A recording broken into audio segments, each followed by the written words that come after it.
Thank you, Shalom. I'd like to call upon Councilman Bob Jaspan.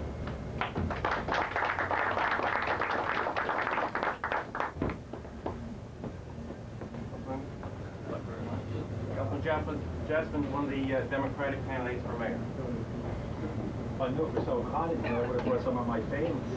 I want to thank you for the opportunity to speak before you this evening. As a councilman in the city of Elizabeth for a year and a half, I feel that I've represented my constituents to the best that I could. I've been a businessman in Elizabeth for some almost 30 years. I felt I treated my customers with honesty and integrity and served them to the best of my ability. As councilman, I did the same thing. And I know as mayor of the city of Elizabeth that I would respond to the needs of the community, the needs of the people, and respect them and treat them the same way that I've treated my customers for all these years. There's many issues that we're concerned with. Number one is crime. That's on top of our list. It's very upsetting when a problem happens and you call the police department and you have to wait a half hour, 45 minutes, an hour for the police to respond. We have to do something about it. How are we going to do it? Well, one way might be to restructure the police department. Another way is to bring in possibly more civilians to do work of the policemen, so you could have more officers on the street. We can increase the police department. We have a force of 320 men and women. They can only do so much. How are we going to pay for them? We could pay for them, number one, by increasing the ratables in the city, which is most important for any city today. We have to pursue the state and federal government to get all of the money that's available to us as a big urban community. A city of 110,000 people. We have to have the funds and the support of both the state and federal government. Another thing that's eating up the city, and it's a shame, is graffiti. It's destroying the neighborhoods. We have to work together. We have to wipe out graffiti. How are we going to do it? We're going to teach the kids.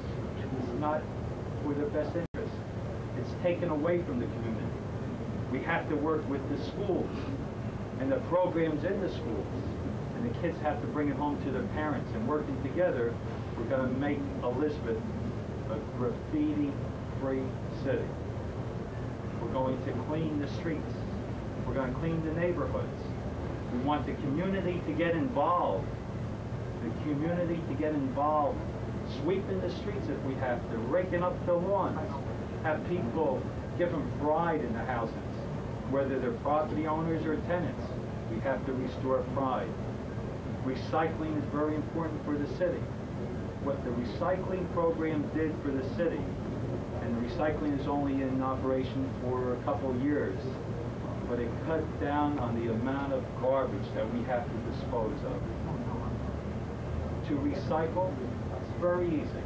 For me, I got accustomed to it very easily. If I see a can on the ground, I pick it up and I bring it into the can container. If I see a newspaper, I put it with the newspapers. And again, this has to be taught to our children in the schools. We have to work very closely with the Board of Education and teach the children about recycling. What's going to happen? It's going to rub off. It's going to come into the home. The parents, if they, God forbid, if they take a can and throw it in the garbage and this student sees them, the child sees them, they're going to reprimand their parent and tell the parent, we're recycling, you have to be part of it. And it's saving thousands of dollars, thousands and thousands of dollars to the community. Another thing is taxes. two things in life that are inevitable: death and taxes. We try to avoid both of them, but in the end, we pay taxes and we die. How are we going to keep taxes down? We have to take the resources that we have in the city. We have a tremendous plot of land, 15 acres in Midtown Elizabeth. It's been on the drawing boards for 10 years. When are we going to put that shovel in the ground? I have been accused of jeopardizing the project because I did not vote for the extension of the blight. I've been on the planning board for 6 years. I went through 6 different blight studies in Elizabeth. Every single one of them I voted for. I saw the need, I saw the areas, and they were blight. Blight, I mentioned, is a dirty word. When people hear blight, they shiver. The word blight should be changed to redevelopment. And if we take the areas that we have blighted already, and there's 6 of them in Elizabeth, and we redevelop them, the ratables in the city are going to increase and take the burden away from the individual property owner. Midtown Elizabeth, we had the additional property on Morris Avenue. I looked at that property. I walked around several times. I spoke to the people, looked at the buildings. I could not comprehend how the consultant could declare that area blight. We had 2 consultants.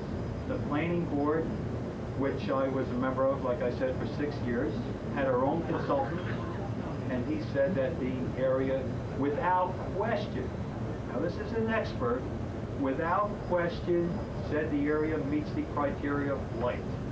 Well, we have another expert, an expert hired by the people in Morris Avenue, the concerned merchants. They don't want to leave Elizabeth.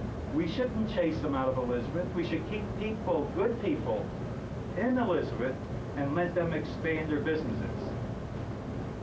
Their expert came in.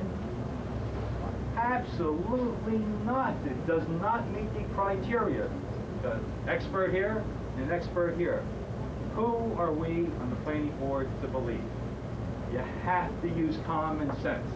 And that's what I used when I voted not to declare that area blight. We have to keep the people here. Okay. I want to just thank you for listening to me tonight. I want to acknowledge my running mates, Teresa D'Arco, you heard, John Noonan, Matt Andralowitz, a Congress candidate, Stan Moskal, and again, thank you for listening.